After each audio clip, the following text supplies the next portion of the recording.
Welcome to my video.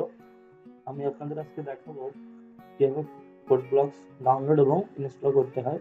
আমি আমার ভিডিওর ডিসক্রিপশনে CodeBlocks একটি লিঙ্ক দিয়ে দেবো, সেখান থেকে আপনারা CodeBlocks ডাউনলোড করে নিতে পারবেন। আমি যেহেতু ডাউনলোড আগেই করে রেখেছি সেহেতু আমি সরাসরি ইনস্টল করে নিচ্ছি।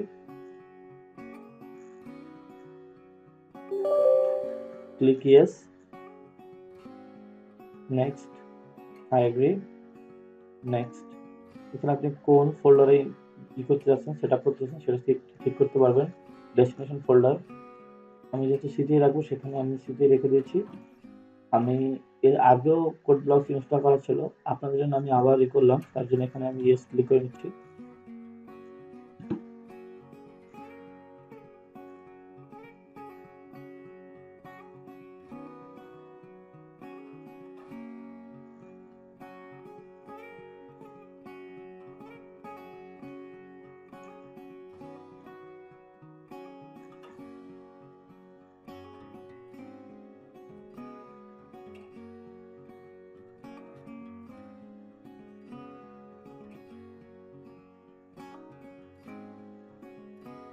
ক্লিক ইয়েস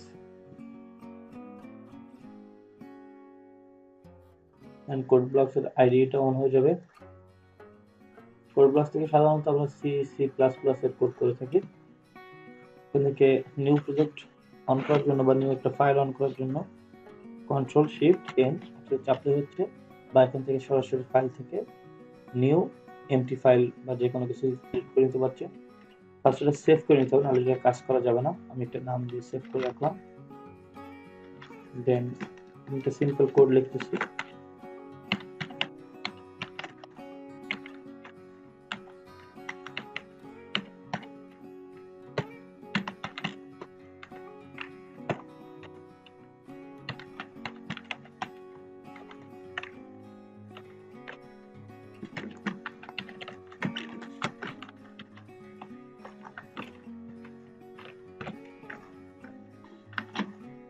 এবার এটা আমি সরাসরি রান করে নিলাম। এই যে আমরা এখানে প্রিন্ট হয়ে গেছে হ্যালো ওয়ার্ল্ড। তার মানে বুঝতে হবে যে আমার আইডিটা ঠিকভাবে কাজ করতেছে। Thank you for watching.